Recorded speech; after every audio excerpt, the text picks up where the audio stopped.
From the highest peaks in South Korea, I could always see water in the distance. I want to take you off the coast to a small volcanic island in the East Sea.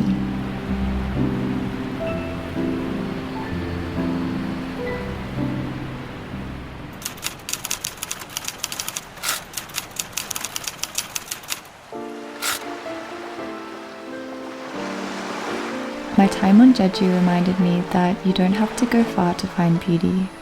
From sunrise to sunset, we followed paths around the volcano and sat between a waterfall and open sea. I had a camera and started to draw. I began to think that to be an artist, you just need to see everything with curiosity.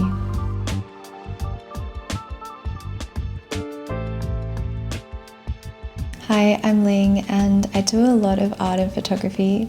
I've been painting and making a lot of things in my home art studio and sharing the process on here while I put it all together. I really feel like the most consistent thing for me when looking for inspiration has always come from spending time in nature, but recently it's also come from my home as well. I put a lot of thought into filling this apartment with things that feel uplifting and inspiring, and over time it's become a really calm space.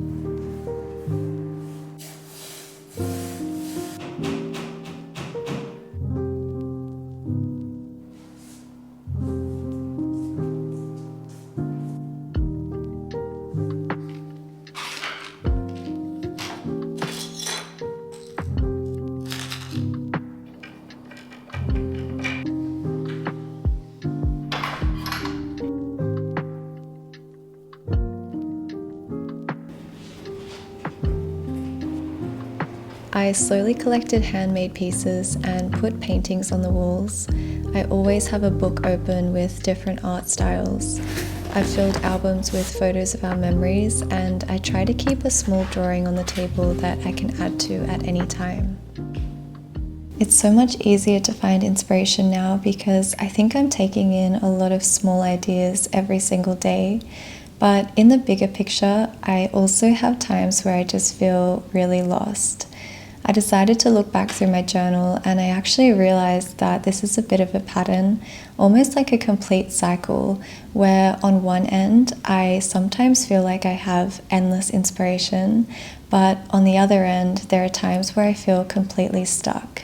And on one hand it's kind of strange to be going from two extremes over time, but on the other hand it is also nice to know that neither of them are permanent and absolutely everything can be changed.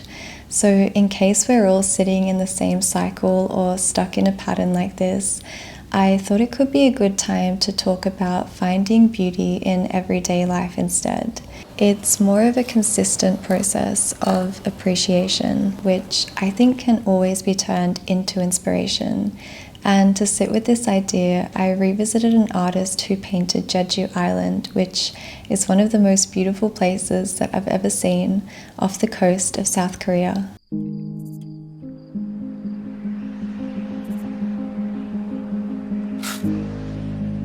My first impression of Jeju actually started in Seoul, and my main inspiration was also a complete coincidence.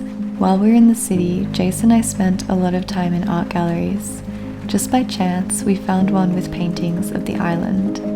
It was a retrospective exhibition that was being held for an artist named Kim Tae-kwa, who grew up on Jeju and later dedicated his life to painting it. I bought this book from the gallery and found out more about the artist. They said that at first they thought the island was small, but the more they travelled, the more they drew, the more their heart flooded at the surprise of such a huge and infinite place. They looked to the mountains, the sea, villages and wind and said, "There is nothing that is not precious. There is nothing that is not beautiful." Their words set the perfect tone for my own visit. When I packed for the trip, I found out that my friend was also going to be there at the same time. We didn't make many plans, but there was one place that I knew we had to visit. Just near home in Sydney, there's a waterfall that runs straight into the ocean, and there are only a few others like this in the world. One happens to be on Jeju, so I spent every morning sitting in its mist. If it's hard to find inspiration, it might be because there is just too much noise. There's a really simple grounding meditation that can help to bring more presence anywhere. It can be done anytime and just goes through 5 of our senses. So you try to focus less on your thoughts and instead look for 5 things that you can see, 4 that you can touch, 3 that you can hear, 2 that you can smell, and 1 that you can taste. I feel like inspiration comes from paying close attention to any one of these senses, and our experiences with them are usually what turn into the most lasting memories. From Jeju, the most vivid memories come from thinking about how I felt in natural places like this. I really loved the fresh fragrance of the halabong, which is a citrus fruit that only grows on the island. I also think that the most refreshing feeling always comes just from being by the sea, and I really wanted to capture this feeling in a scent. So I looked for fragrance oils that reminded me of our long days spent out in the open, things like citrus, forest woods, sea salt, and mist, and I started experimenting with a few options. I'm still testing them out, but I would love for the final thing to be included in a homewares collection that I'm making with my friend Sarah. It's all inspired by our Chinese and Korean roots, and spending time in Korea myself looking at art and pottery has helped me to follow so many new ideas for it since then. All of these different ideas are linked in some way, maybe through symbols, colors, or themes, and I started to realize that inspiration isn't really something that comes in waves and then completely goes away. It's a continuous process that never actually stops, but we might not always be in a position to follow it.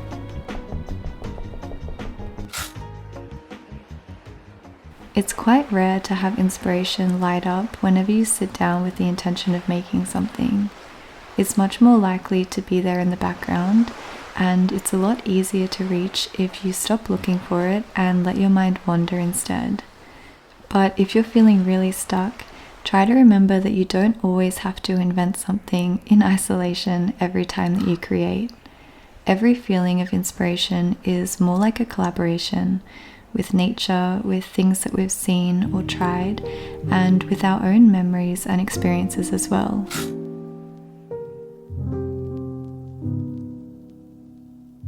We can also draw from traditions and motifs that feel familiar and start to reimagine them for ourselves. A few months after we visited Jeju, my sister gave us this book of woodblock prints. It's a huge collection by Hiroshige, but one of them instantly reminded me of the waterfall by the sea. This painting is of the Fudo waterfall in Japan, but I thought that the composition was kind of similar to a photo that Chase took of my friend and I one morning. He took this photo a long time before we ever saw this artwork, and this artwork was made a long time before we ever reached the waterfall, but I think it's interesting how the themes and composition can be so similar. And it makes sense when you realize that we can all be drawing from the same sources of inspiration over many different periods of time.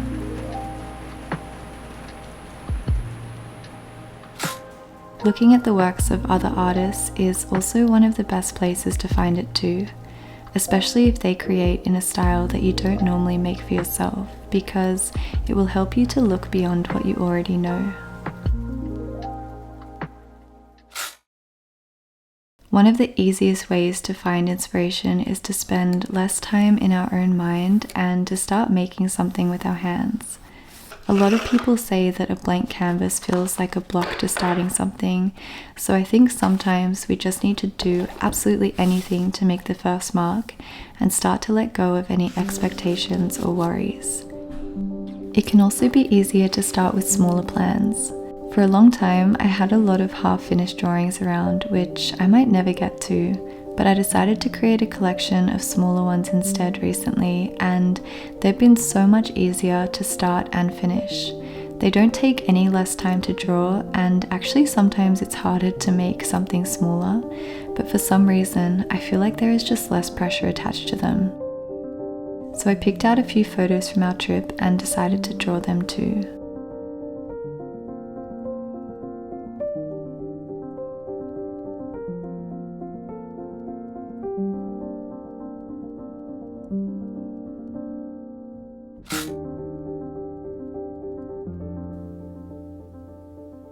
While I was in Korea, I posted a really short video on Instagram about finding the artist and traveling around Jeju.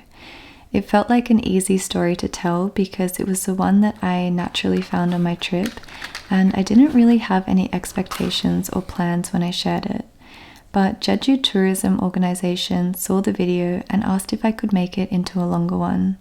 I hadn't made anything like that before, but I thought it would be a good opportunity to try. The main thing I loved was that they asked if the concept for the video could be Jeju Island through the eyes of an artist, and it made me realize that following your own sense of appreciation can lead to a new story every time. I think that telling a story is the best way that you can take your inspiration and turn it into something that other people can receive too. There are so many possibilities for stories, but one way to find them is to focus on the simplest one, or the one that's closest to you. For this particular project, it was just my story of visiting Jeju Island with the words of an artist in mind, and their story was about finding beauty on the island that they lived on. But those are just two perspectives, and there are so many more to find in everything that we ever get to experience. While we were there, it was easy to appreciate the smallest moments of beauty that the artist had described, how clouds take their shape, how lakes fill mountain peaks, how people gather at the edges of water. These were the simple days on Jeju. If you've watched this, thank you so much for spending this time here. It would be great if you could subscribe to this channel for more stories, and in the meantime, I hope it's been a good place to slow down and find inspiration.